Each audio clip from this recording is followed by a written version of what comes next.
ओम। आवाज़ थोड़ी सी। यह मूक माटी महाकाव्य। थोड़ा सा आज समय बदल गया है, ऑडियंस भी बदल गई है।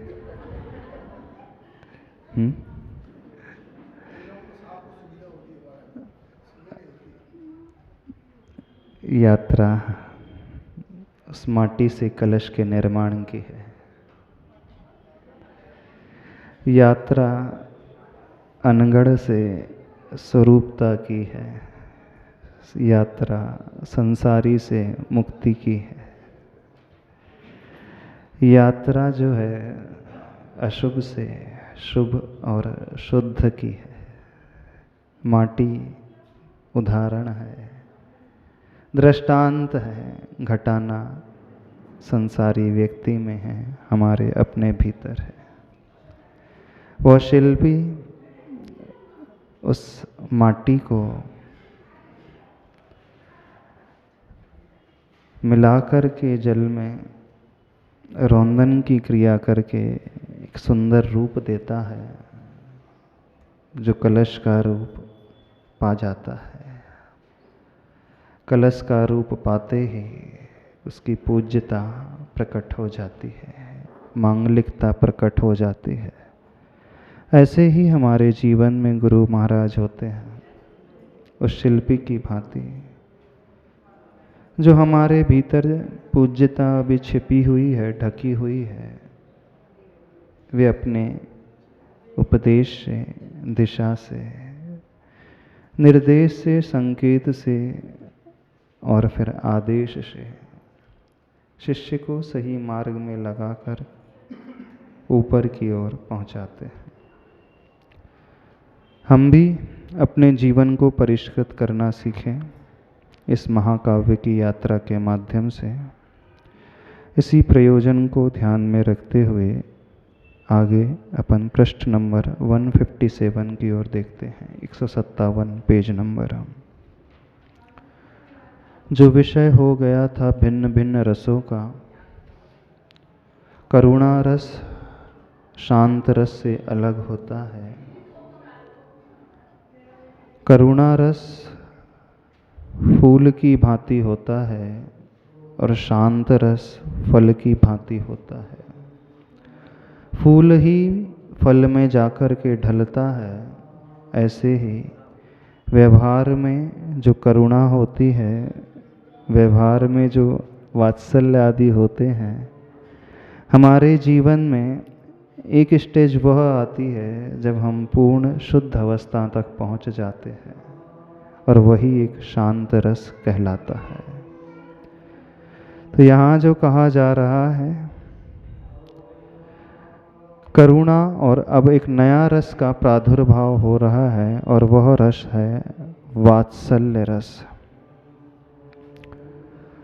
करुणा में वात्सल्य का मिश्रण संभव नहीं है, और वात्सल्य को हम पोल नहीं कह सकते, न ही कपोल कल्पित कह सकते हैं। Page number 157। वात्सल्य माँ के गोल गोल कपोल तल पर पुलकित होता है, वह वात्सल्य।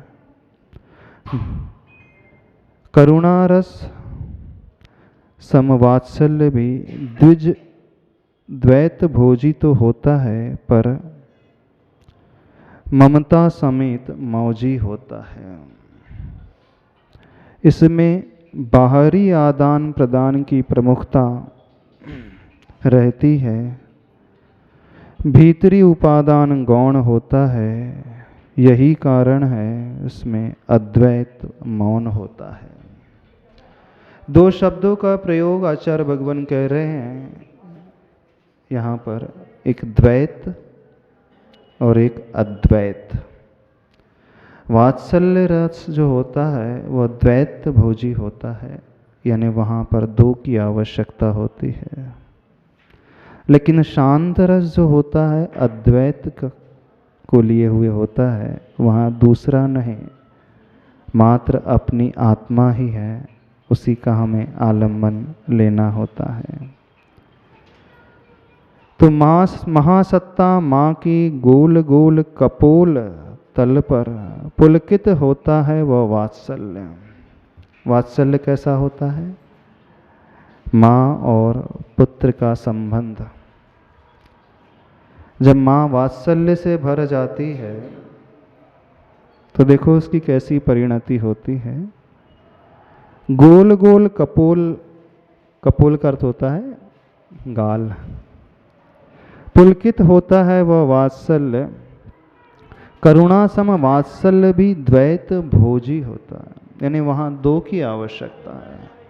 जब जब करुणा की बात आती है, व्यवहार धर्म की बात होती है, तो दो पात्रों की आवश्यकता होती है। एक जिस पर करुणा की जा रही है, दूसरा जो करुणा कर रहा है।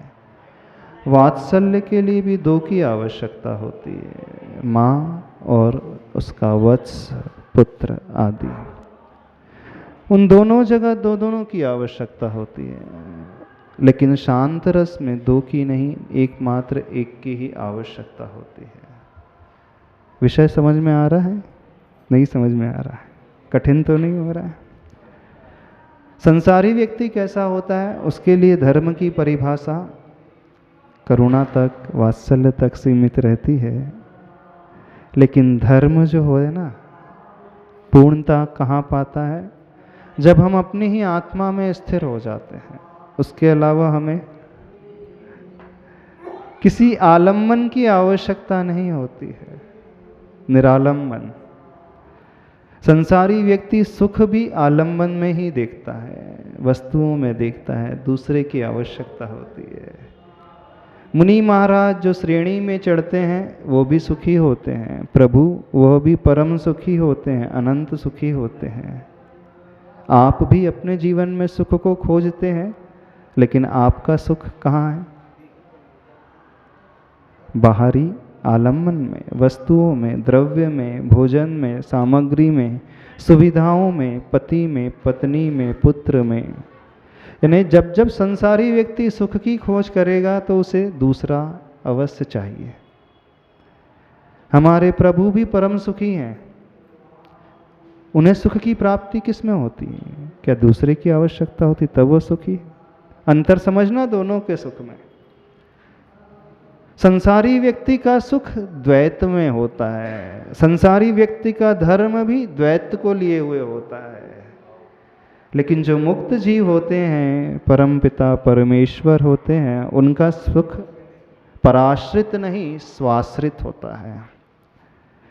और जो श्रेणी पे चढ़ते हैं, उस मार्ग पे चढ़ते हैं, उनका धर्म भी पराश्रित नहीं स्वाश्रित होता है। और एक गृहस्थ का धर्म पराश्रित होता है, निमित्त पर आधारित होता है। गृहस्थ को पंच परमेष्टि चाहिए धर्म करने के लिए, देव गुरु शास्त्र चाहिए, उसके बगैर वह धर्म नहीं कर सकता।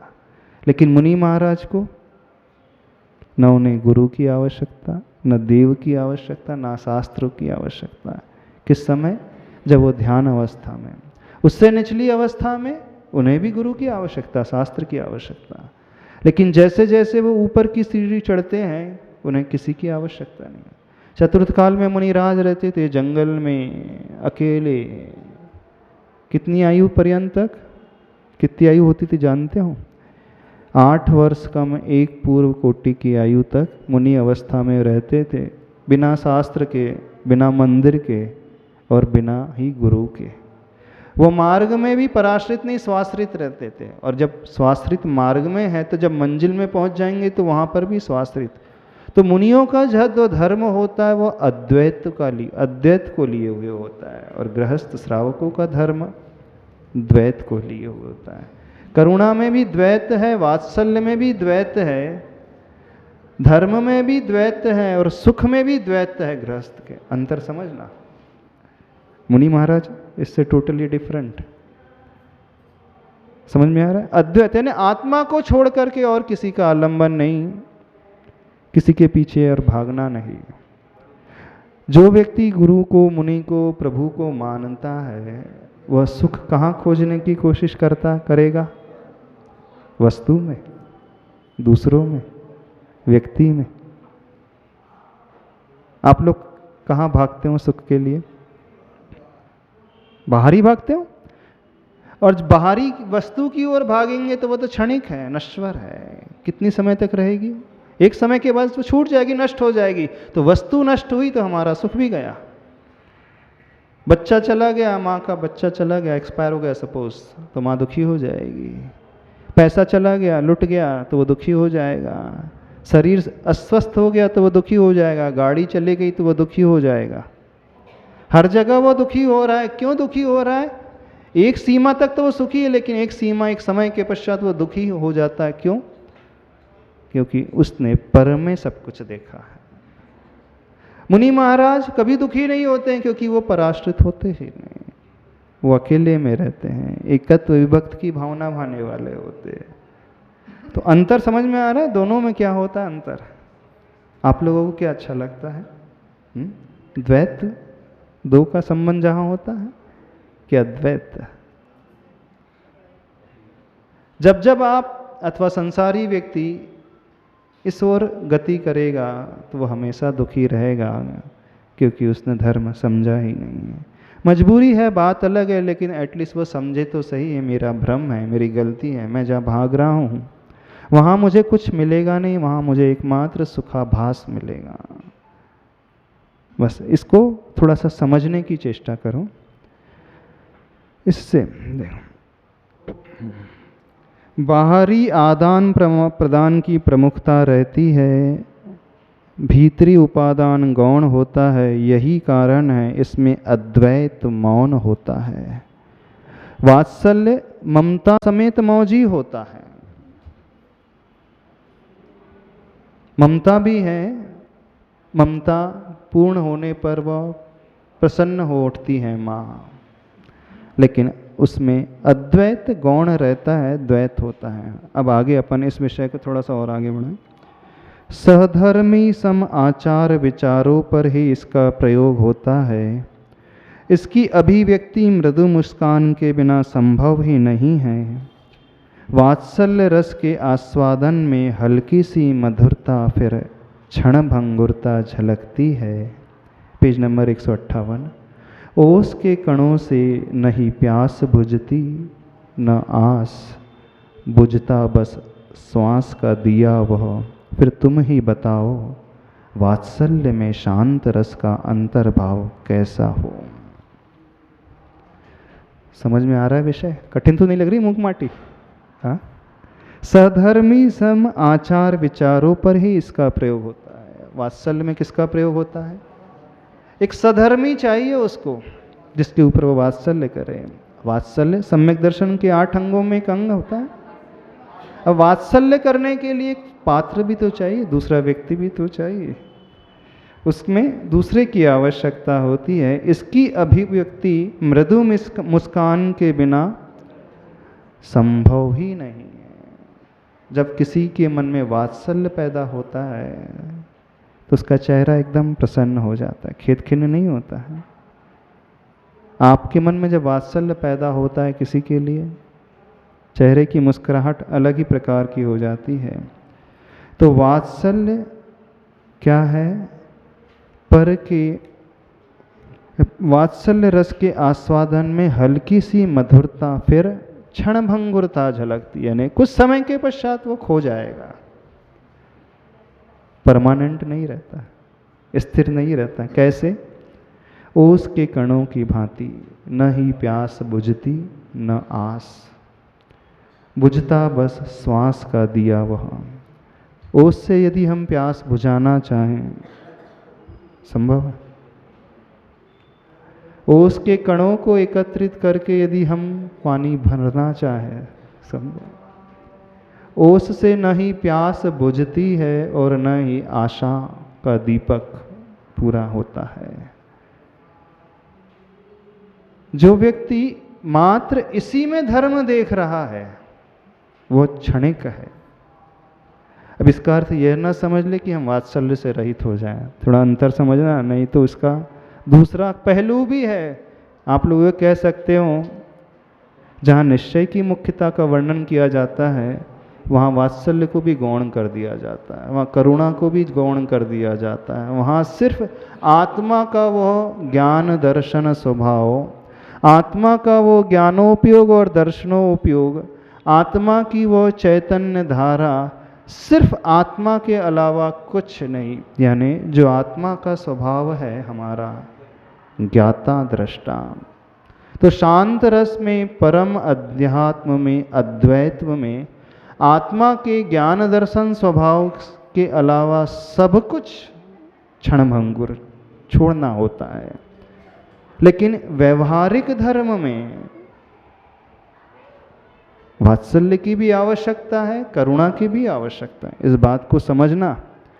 ये जो है परम निश्चय की बात की जा रही है, परम आनंद की बात की जा रही है कि जब ये मुनिराज शुद्धोपयोग की भूमिका में आते हैं, गुप्ती की अवस्था में रहते हैं, तो उन्हें किसी की आवश्यकता नहीं। लेकिन वे मुनिराज 24 घंटा गुप्ती की अवस्था में नहीं रह सकते हैं, उन्हें व्यवहारिक धर्म भी पालन करना होता है, तो वे भी प्रभु की स्तुति करते हैं। 6 आवश्यकों में एक स्तुति आवश्यक है, वंदना आवश्यक है, प्रतिक्रमण करते हैं, प्रत्याख्यान करते हैं। वे भी पर का आलम्बन, प्रभु का पंच परमेष्टि का आलम्बन लेते हैं। लेकिन यह जो व्यवहार धर्म मंजिल नहीं है, यह सिर्फ एक कारण है, माध्यम है। मंजिल तो पूर्ण अवस्था वो है। तो उसको लक्ष्य लेकर के आचार्य भगवान कह रहे हैं वात्सल्य कैसा है? उस ओस की बूंद की भांति जो न प्यास बुझा सकता है, न ही जिससे पूरी आशा हो सकती है, वह तो उस दीपक की भांति है कि कुछ समय के पश्चात उसकी श्वास भी समाप्त हो जाती है।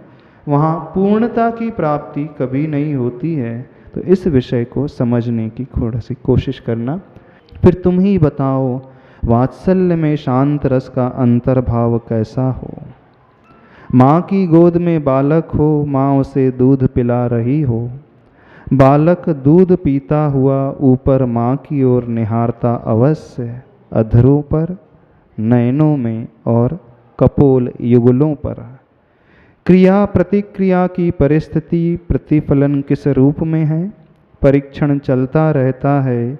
यदि करुणा या कठोरता नयनों में झलकेगी, कुछ गंभीर हो, रुदनता की ओर मुड़ेगा वह अधरों की मंद मुस्कान से।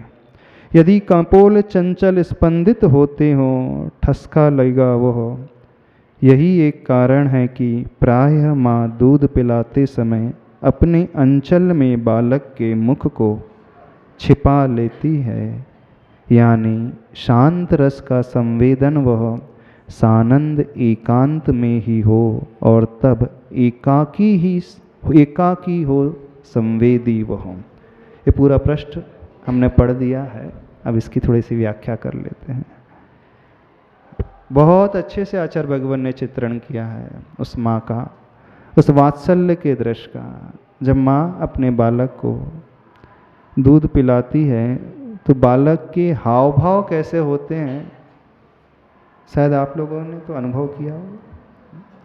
माँ की आंखों में कठोरता होती है तो बालक भी रूठ जाता है, और माँ की आंखों में करुणा होती है तो वो बहुत अच्छे से दूध पीता है। अब वो छोटे से बालक जो 8 दिन का है, उससे इतना ज्ञान कहाँ से हो गया? चलो आपसे पूछ रहे, कहाँ उसने ट्रेनिंग ले ली? उस माँ ने कब उसे सिखा दिया कि कठोर आंखों में रूठ जाना, प्यार की वात्सल्य की आंखों में मान जाना? कभी आपने सिखाया अपने छोटे से बच्चे को? तो उसको इतना ज्ञान कैसे हो गया? वो छोटा सा बच्चा कैसे समझ जाता है? वो रूठने वाली आंखों को भी समझ जाता है, गुस्से वाली आंखों को, क्रोध वाली आंखों को भी समझ लेता है, प्रेम वाली आंखों को भी समझ लेता है। कहाँ से वो इतना ज्ञान प्राप्त कर लेता है? आप बताओ। अच्छा, आपने तो सब बच्चों को पाला है, कैसे प्राप्त हो जाता है उसे? कौन सी माँ बताएगी? अच्छा, संवेदना अलग है, ज्ञान अलग है। स्पर्श कहाँ हो रहा है? अभी तो वो देख रहा है माँ का चेहरा, अभी स्पर्श भी नहीं कर रही माँ, उसे प्यार से सहला भी नहीं रही है। हाँ, यानी हर एक जीव में ज्ञान गुण तो मौजूद रहता है, इस बात को समझे हम इस भ्रम में न रहें कि हम उसे देते हैं, हम उसे सिखाते हैं। हर एक जीव में अपना उपादान छिपा हुआ होता है, उसकी शक्ति छिपी होती है। वह अपना ज्ञान अपनी बुद्धि स्वयं लेकर के आता है, उसकी शक्ति स्वयं की है। माँ ने उसके भीतर उस शक्ति को नहीं डाला, माँ ने उस आत्मा के भीतर ज्ञान गुण को नहीं डाला। माता पिता के माध्यम से उसे शरीर मिला है, आत्मा नहीं मिली, इस बात को समझना आप लोग। हाँ, आपके माध्यम से क्या उसे आत्मा मिली? आपने किसी आत्मा को जन्म दिया? हाँ, पुत्र आपका ही है, आपके ही कोख से वो पैदा हुआ है, लेकिन वो आया कहाँ से? जो आप अधिकार जमा लेते हो कि मेरा है। हम किसी को पैदा ही नहीं कर सकते, कोई माता पिता किसी को नहीं पैदा कर सकते। और वह आत्मा का अपना विशेष गुण है ज्ञान दर्शन गुण, वो तो अनादिकाल से चला हुआ आ रहा है। तो देखना, जन्म के समय जिसे कोई संस्कार नहीं मिले, लेकिन इतना ज्ञान उसे भी होता है कब रूठना और कब मान जाना। बड़ी विचित्रता लगती, छोटे से बच्चे को इतना ज्ञान कैसे हो जाता है। बड़ा आश्चर्य नहीं होता आप लोगों को? कभी सोचा नहीं आप लोगों ने?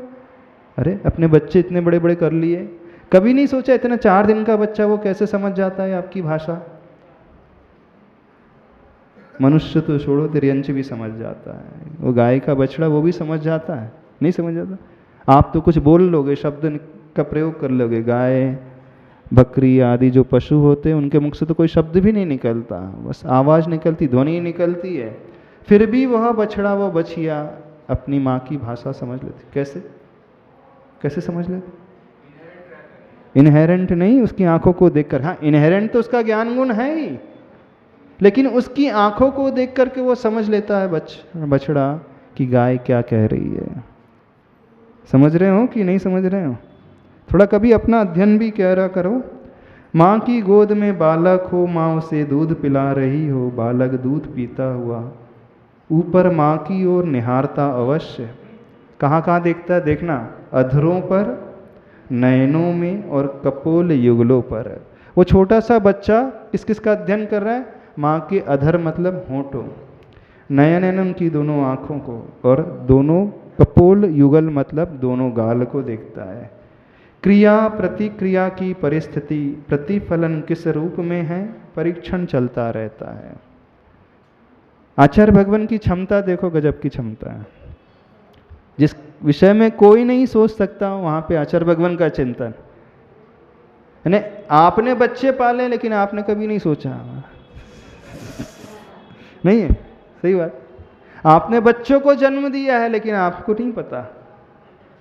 तो दुनिया को थोड़ी खुली आंखों से देखा करो, समझा करो, क्या क्या ज्ञान, क्या क्या क्षमता बाहर है, कितने विषय हैं, हम क्या क्या सीख सकते हैं। तो आचार्य भगवान की विशेष कला है, वो जिस दृश्य को देख लेते हैं उस दृश्य में से बहुत गहराई तक जाकर के उस कला को, उस गुण को अध्ययन कर लेते हैं, समझ लेते हैं। बाकी अपन लोग तो देख करके ऐसे ही निकाल देते हैं। यानी इससे क्या फलित होता है? आचार्य भगवान की जो ग्रास्पिंग पावर है, ग्रहण करने की क्षमता, और अपने उपयोग को हर विषय में किस प्रकार से वो लगा लेते हैं। देखना, हर दुनिया इस दृश्य को देखती है, दुनिया के हर व्यक्ति ने इस दृश्य को देखा ही नहीं, अनुभव भी किया होगा, लेकिन जो चिंतन आचार्य भगवान ने निकाला आप लोग अनुभूत होकर के भी नहीं निकाल पाते। ज्ञान आपके भीतर भी, ज्ञान उनके भीतर भी, ज्ञान उस बालक के भीतर भी है, नहीं?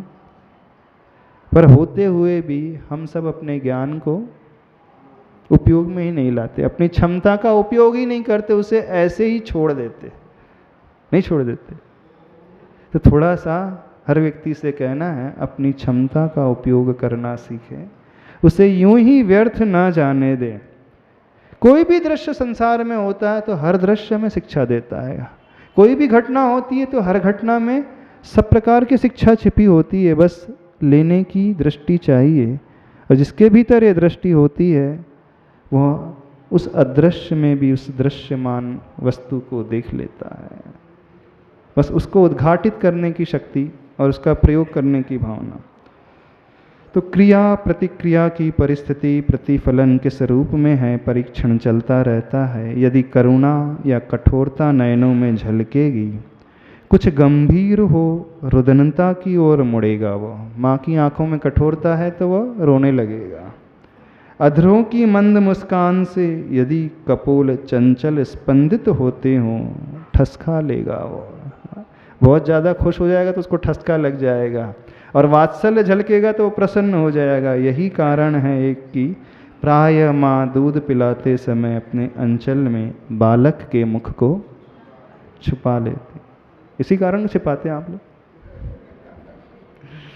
यानी शांत रस का स्व संवेदन वह सानंद एकांत में ही हो, और तब एकाकी हो संवेदी वह।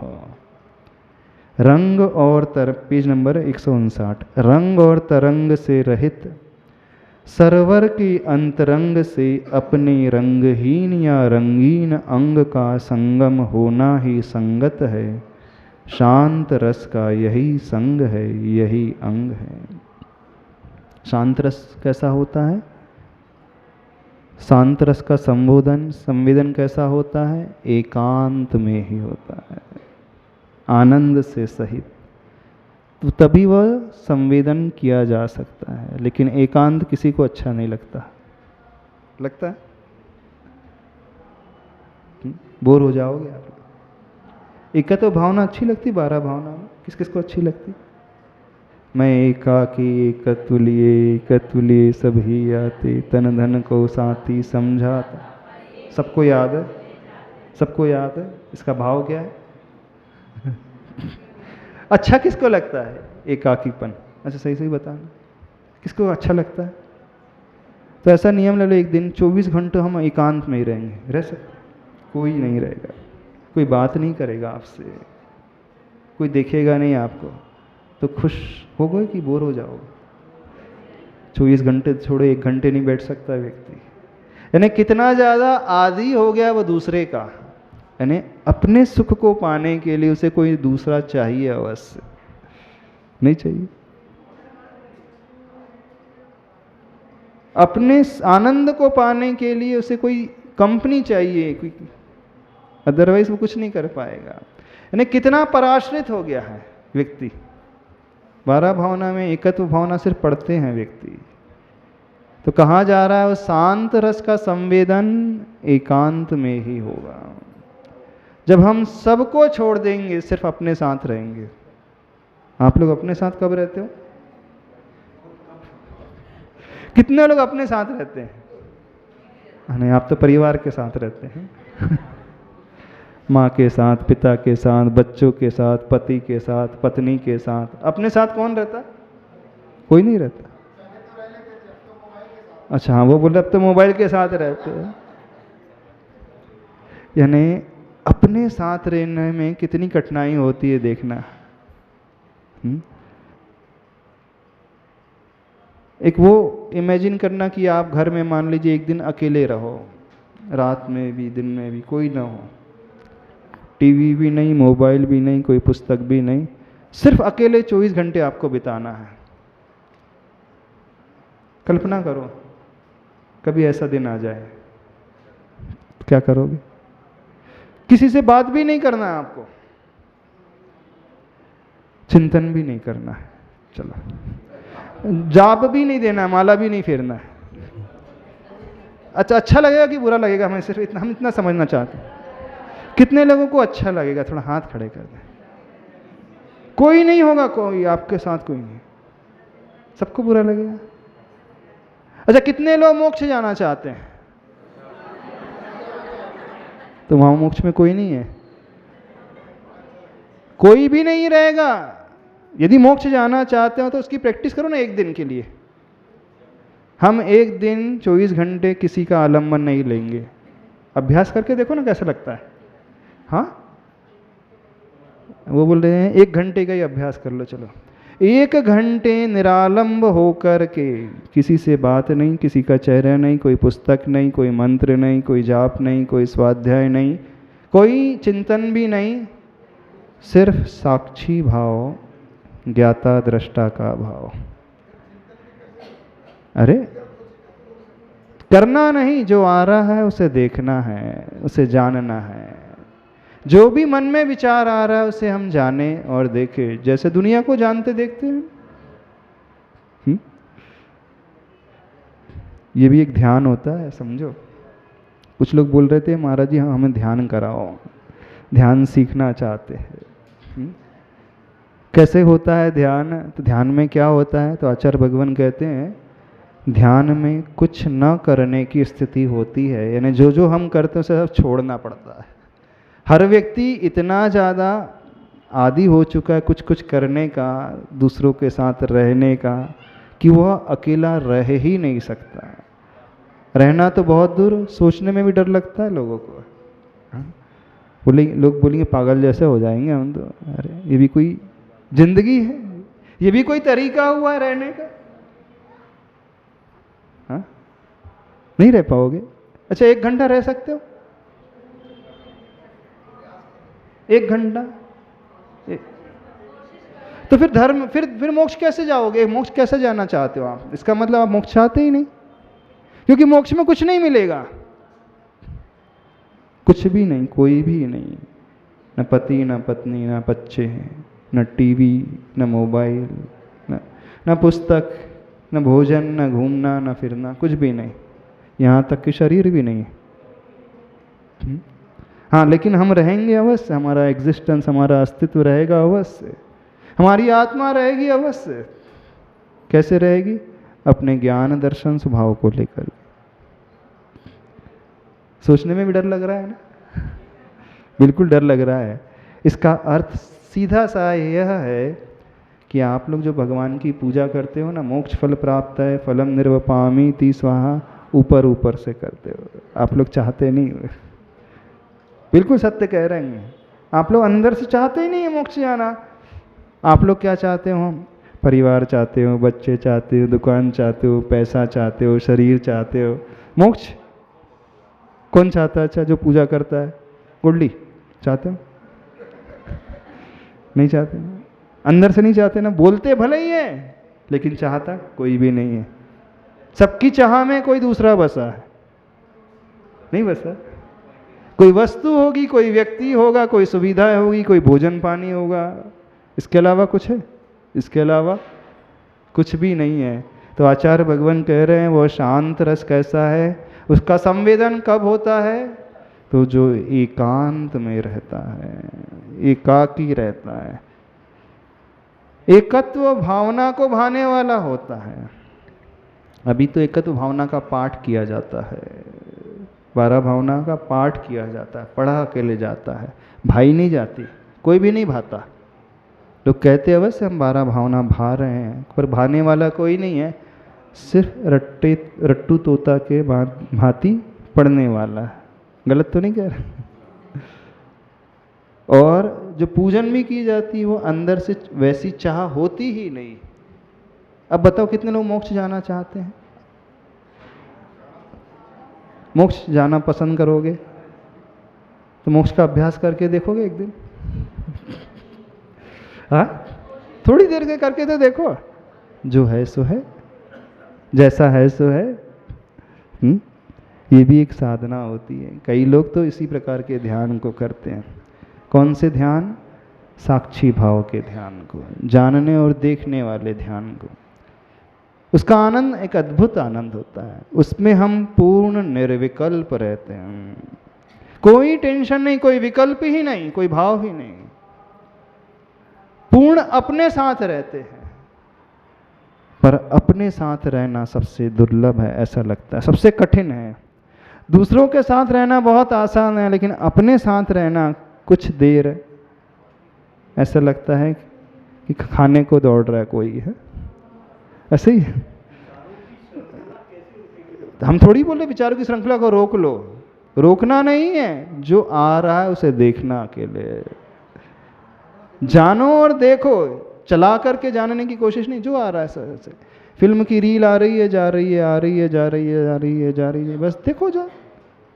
जिसका ऐसा अभ्यास, जिसकी ऐसी प्रैक्टिस हो जाएगी, उसका सबसे बड़ा बेनिफिट बता रहे हैं। प्रैक्टिकल लाइफ में, रियल लाइफ में क्या होगा? जब आपके जीवन में प्रतिकूलता भी आएंगी ना, उन प्रतिकूलताओं को, क्षणों को आप सिर्फ देखने वाले हो जाओगे, जानने वाले हो जाओगे।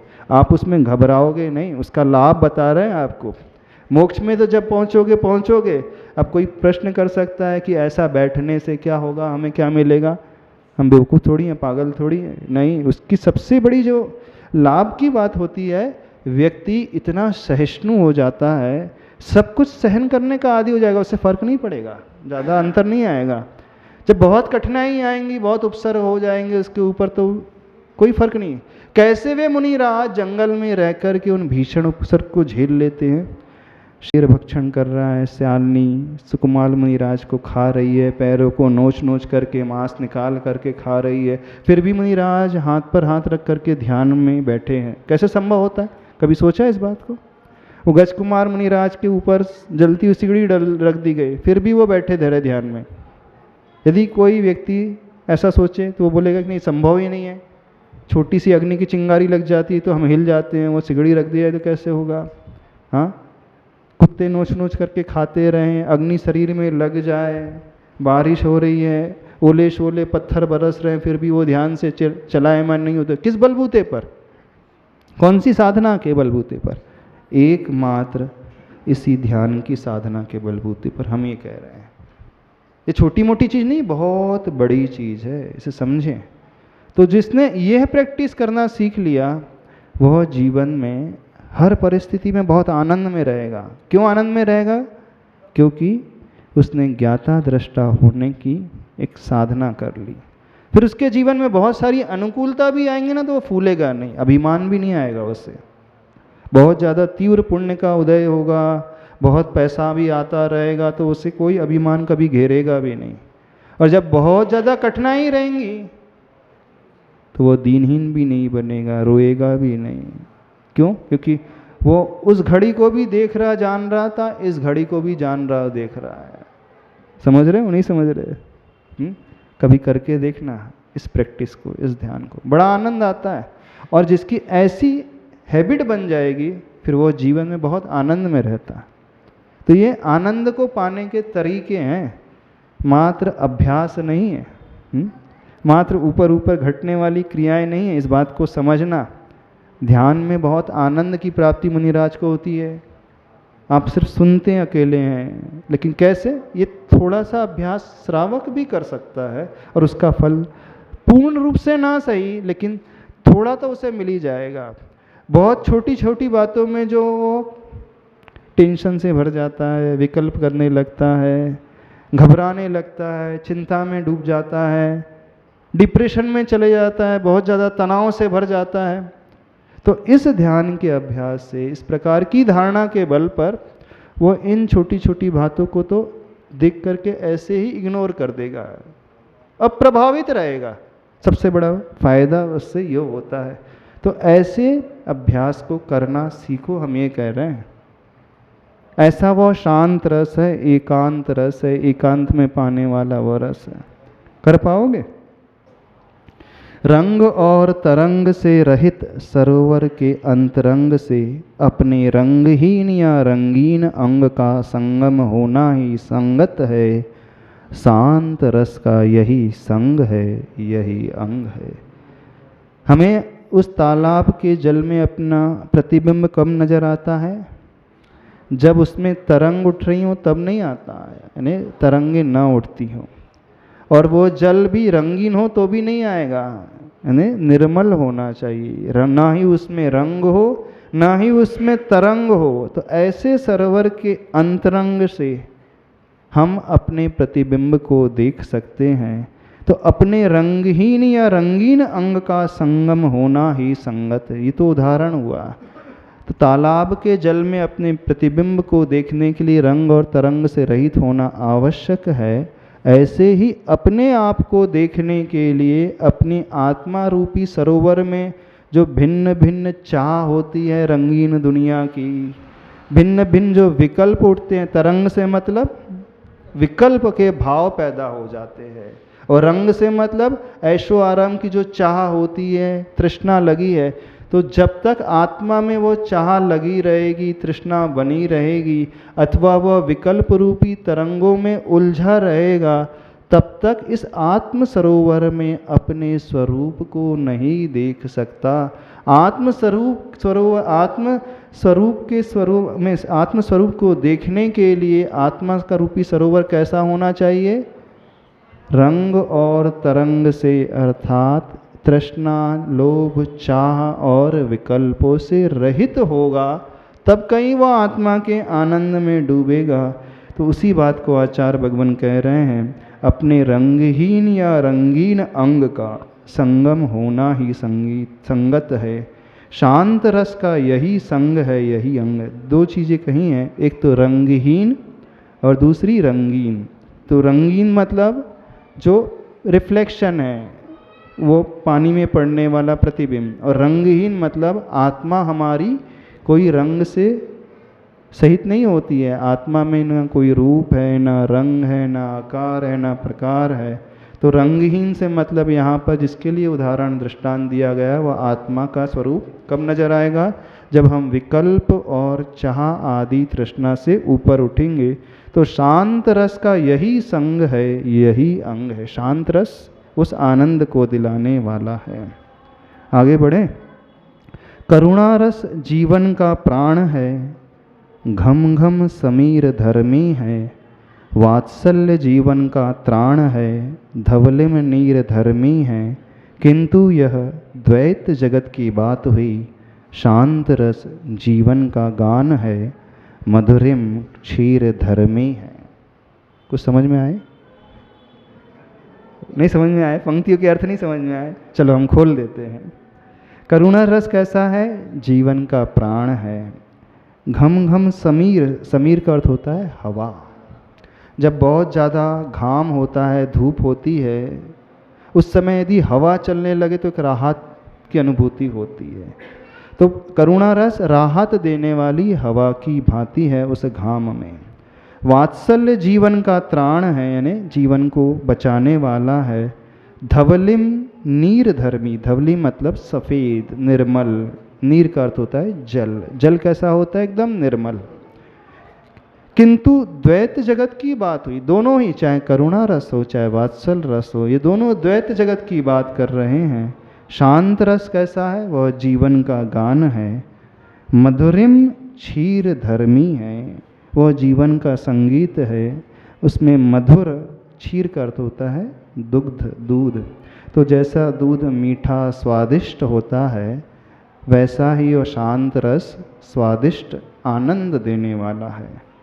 और वात्सल्य श्वेत निर्मल जल की भांति है, और करुणा उस बहती हुई ठंडी पवन हवा की भांति है। तो मूल रूप से जो अनुभूति होगी आनंद की, वह उस शांत रस में होगी। अब तो समझ में आ रहा है? नहीं समझ में आ रहा है? नहीं आ रहा? हाँ, कठिन लग रहा है? कई लोगों को शब्द कठिन भी लग रहे होंगे स्मोक माटी के। कठिन नहीं है वैसे, थोड़ी देर अच्छे से सोचो तो सब अर्थ निकल जाते। बहुत सरल है, ऐसा मत सोचना कि ये बहुत कठिन है। और आगे खोल लेते हैं इसको। कुछ पूछना है आपको? एक कॉर्डलेस दे दो इनको, माइक दे दो। कॉर्डलेस है? कल से कॉर्डलेस रखा कर। एक बार और रिपीट कर दें इसको, ठीक है। करुणा रस जीवन का प्राण है, घम घम समीर धर्मी है। करुणा कैसा है? वो प्राणों की भांति है। जैसे वह समीर यानी हवा हमें एक शांति की अनुभूति देती है उस घाम में बहती हुई हवा, वैसे ही करुणा रस है हमारे लिए उस हवा की भांति। वात्सल्य जीवन का त्राण है, यानी जीवन रक्षक है, उस धवलिम नीर धर्मी की भांति, यानी श्वेत निर्मल। नीर का अर्थ होता है जल, जल के स्वभाव वाला। किंतु यह द्वैत जगत की बात हुई। ये दोनों ही द्वैत जगत की बात करने वाले हैं। शांत रस कैसा है? जीवन का गान है। मधुरिम क्षीर धर्मी है, वह गान, वह गाना जो आनंद से भरने वाला है। मधुर दुग्ध स्वभाव वाला है, स्वादिष्ट दूध की भांति है। ये तीन उदाहरण तीन रस के लिए आचार्य भगवान ने दिए हैं। किसी को कुछ पूछना है? कठिन तो नहीं लग रहा है? हाँ, हो सकता है कई लोग पहली बार सुन रहे होंगे। त्राण यानी रक्षक। जब आप भक्ति करते हैं ना, दर्शन पाठ करते हैं, नहीं त्राता नहीं त्राता नहीं त्राता जगत त्रय, यानी हे प्रभु इन तीन लोक में, तीन जगत में कोई त्राता नहीं यानी रक्षक नहीं है हमारा, आप ही हमारे रक्षक हैं। तो त्राण का अर्थ है रक्षण करने वाला, प्राण का अर्थ यानी हमारे प्राण हैं। और गान, ये तुकबंदी आचार्य भगवान ने बैठाई है। चूँकि ये कविता है तो कविता में इस प्रकार के तुकांत शब्दों का प्रयोग किया जाता है। आगे इस विषय को पूरा कर ले, समय आपका हो रहा है। करुणा रस वह माना है, कठिनतम पाषाण को भी मोम बना देता है। वात्सल्य का वह बाना है, जघनतम नादान को भी सोम बना देता है। किंतु यह लौकिक चमत्कार की बात हुई, शांत रस का क्या बताना। Page number 160। संयमरत धीमान को ही ओम बना देता है। जहाँ तक शांत रस की बात है वह आत्मसात करने की ही है। कम शब्दों में निषेध मुख से कहूँ, सब रसों का अंत होना ही शांत रस है। यूं गुनगुनाता रहता संतों का भी अंत प्रांत वह धन्य। बहुत अच्छे से कंक्लूजन आचार्य भगवान इसका कर रहे हैं, उपसंहार कर रहे हैं। करुणा रस किसे माना है? जो कठिनतम पाषाण को भी मोम बना देता है, पिघला देता है। जिसके भीतर करुणा होती है वो पत्थर दिल को भी पिघला करके मोम की भांति बना देता है। वात्सल्य का वह बाना यानी चोला है, पोशाक है, पहनावा कैसा, जघनतम नादान को भी सोम बना देता है। सोम का अर्थ होता है चंद्रमा। सोमवार चंद्रमा का वार माना जाता है। चंद्रमा जैसे सौम्य होता है, शीतलता देता है, ठंडापना देता है, ऐसे ही वात्सल्य वह बाना है जो बालक, जगंतम बालक नादान को भी सोम की भांति सौम्य बना देता है। किंतु ये दोनों रस तो लौकिक जगत की बात करने वाले हैं। ये सब लौकिक चमत्कार की बात हुई, शांत रस का क्या बताना। संयम रत धीमान को ही ओम बना देता है। जो संयम में लगे हुए हैं, धी से अर्थ होता है बुद्धि, बुद्धिमान, वे मुनिराज को ओम यानी पंच परमेष्टि, उत्कृष्ट परमेष्टि भगवान बना देता है, अरिहंत बना देता है। कौन सा रस? शांत रस। जहाँ तक शांत रस की बात है वह आत्मसात करने की ही है, यानी उसे आत्मसात करना चाहिए, उस प्रकार के आचरण को अपनाना चाहिए। कम शब्दों में निषेध मुख से कहूँ, सब रसों का अंत होना ही शांत रस है। यानी जहाँ सब इच्छाएं समाप्त हो जाती हैं, कोई इच्छा नहीं मन में, कोई आकांक्षा नहीं, जो है सो है, टेंशन फ्री, जो मिला है सब बढ़िया है। भविष्य में कुछ पाने की इच्छा नहीं, किसी से कोई शिकायत नहीं, किसी से कोई गिला शिकवा नहीं, किसी से कुछ भी कुछ कहना नहीं, जो है सब फर्स्ट क्लास बढ़िया है ऐसा स्वभाव आप लोगों का। जहाँ सब रस अंत हो जाते हैं वह शांत रस है। यूं गुनगुनाता रहता संतों का भी अंत प्रांत वह धन्य है। यानी संत मुनिराज का अंतःकरण यानी वह मन भी इसी बात को गुनगुनाता रहता है। इस प्रकार का वह आचरण करने वाला होता है जो शांत रस को चाहता है। आप लोग कौन से रस को चाहते हो? आप लोग तो आनंद रस को चाहते हो, सुख चाहते हो, बाहर के रस को चाहते हो, यही चाहते हो कि नहीं? हाँ, सभी लोगों ने सुना, लेकिन वो हाँ मतलब जी ये बहुत अच्छा लगा, शांत रस बहुत अच्छा है, लेकिन पाना की बात है तो नहीं, पाना तो नहीं है, ये चाहिए तो नहीं है। बिल्कुल सत्यता है, बिल्कुल सत्य बात तो यही है, कोई चाहता नहीं है। चाहता है शांत बैठना? कोई नहीं चाहता। सब हाय हाय में रहना चाहते हैं, दुनिया की दौड़ में सब लगे हुए हैं। कहीं हम अंधों के आगे अथवा भैंस के आगे बीन तो नहीं बजा रहे हैं? आप लोगों से पूछ ले। हम ऊक माटी समझाने की कोशिश कर रहे हैं।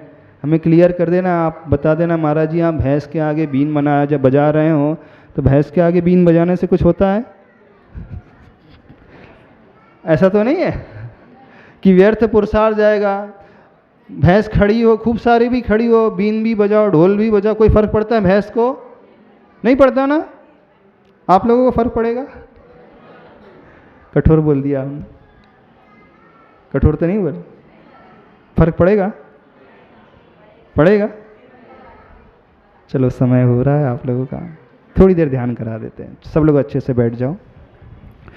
चलने दो, चलने दो, चलने दो। जो अभी अपन ने आज पढ़ा उसी को थोड़ा सा ध्यान के माध्यम से उस शांत रस तक पहुंचने की कोशिश करते हैं। ठीक, विकल्पों से ऊपर उठने की कोशिश करते हैं, टेंशन से ऊपर उठने की कोशिश करते हैं। और वो कैसे संभव होगा? ज्ञाता दृष्टा भाव से संभव होगा। यानी जो हो रहा है हम उसे सिर्फ जानेंगे और देखेंगे। चलो सब लोग अच्छे से बैठ जाओ, गहरी सांस लेकर के दीर्घ ओम की ध्वनि करना, फिर उसके बाद करते हैं। आंखें बंद।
रिलैक्स, आंखें बंद रखें, दृष्टि अपनी श्वासोच्छ्वास की ओर रखें।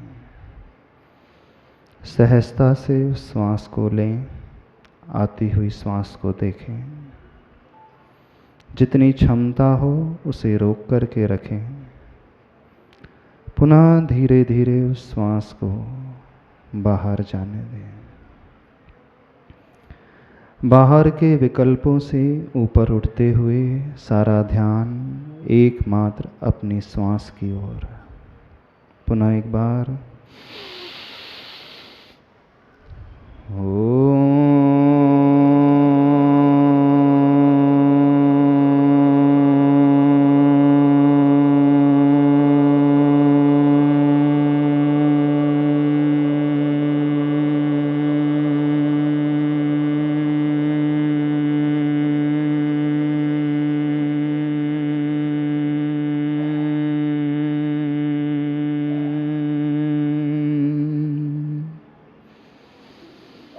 सारे लोग दृष्टि अपने हृदय की ओर रखें, हृदय कमल की ओर देखें।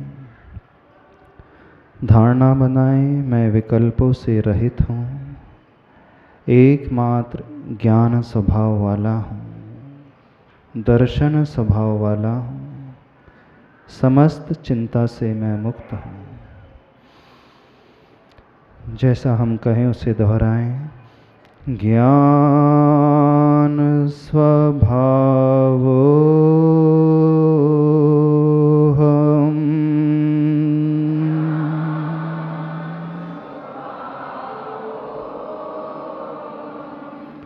दर्शन स्वभाव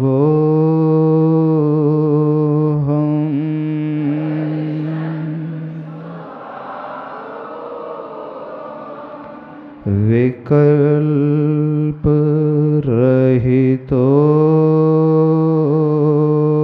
हम,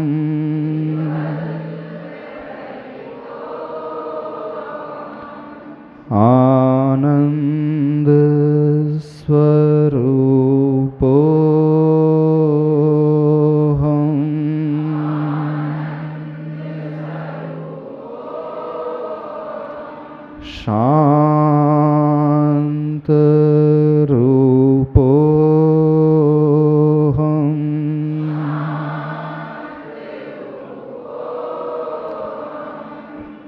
तृष्णा रहितो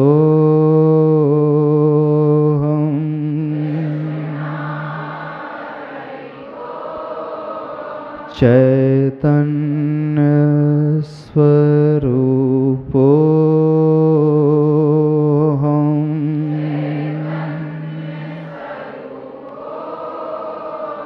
ज्ञाता रूपो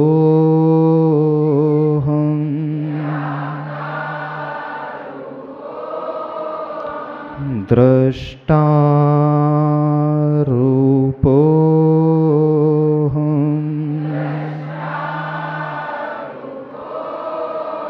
शुद्ध स्वरूपो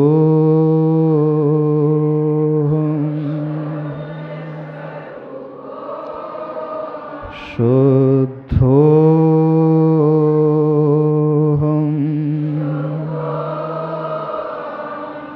सिद्धो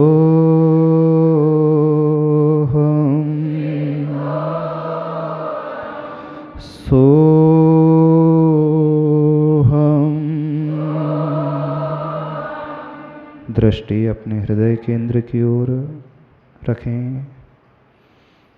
शांत होकर के अपनी श्वासोच्छ्वास को देखें। धारणा बनाएं, हमारे भीतर कोई विकल्प नहीं। समस्त टेंशन को मैं छोड़ता हूँ। मेरी आत्मा एकदम शुद्ध है, निर्विकल्प है, निर्द्वंद है, अद्वैत है। पुनः गहरी सांस लें।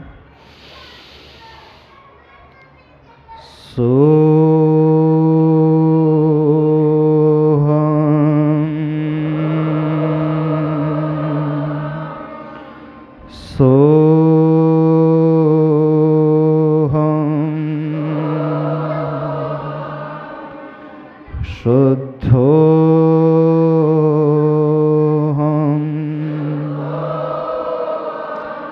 सिद्धो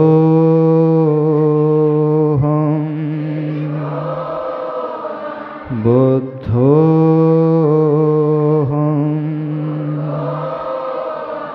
ज्ञान स्वभावो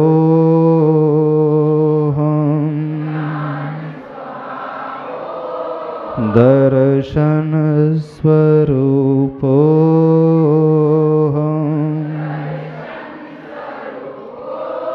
आनंद रूपो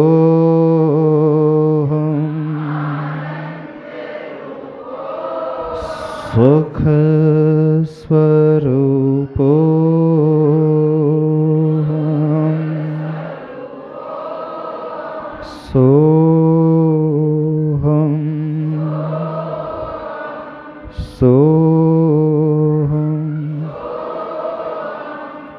दृष्टि पुनः हृदय की ओर। गहरी सांस ले। उस ओंकार की ध्वनि से प्रभु से अपने आप को जोड़ें।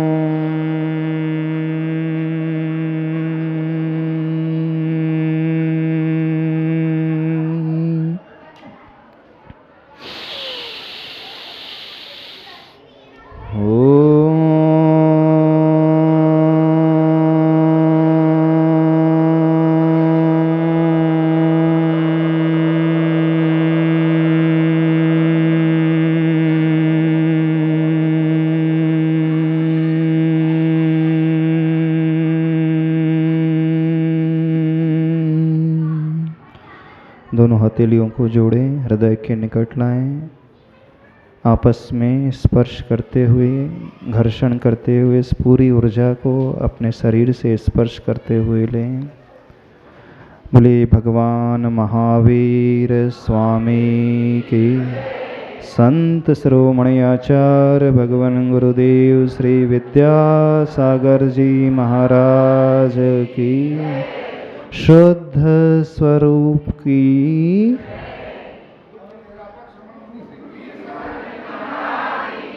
मन लगा नहीं लगा? हाँ, कहाँ लगा मन? सही बताओ, मन कहाँ लगा? आत्मा में लगा, हृदय में लगा कि घर में लगा? दुकान तो याद नहीं आ रही थी, घर तो याद नहीं आ रहा, क्या याद आ रहा था? सही सही बताओ। बस इसका अभ्यास 5 मिनट 10 मिनट सवेरे उठ करके प्रतिदिन यदि करोगे तो बहुत आनंद आएगा। हमारी क्षमता बहुत बढ़ेगी, विकास बहुत होगा, परिणाम बहुत निर्मल होंगे, बहुत उज्जवल होंगे। और यही उद्देश्य है इस मूक माटी महाकाव्य के स्वाध्याय का। तो कोशिश करेंगे रोज अंत में थोड़ा सा ध्यान करेंगे। हाँ, सबको बता देना, बहुत आनंद आएगा, बहुत कुछ अच्छा सीखने के मिलेगा। आज इतना ही रखते हैं, आज समय हो गया। बोलिए आचार्य भगवान गुरुदेव श्री विद्यासागर जी महाराज की।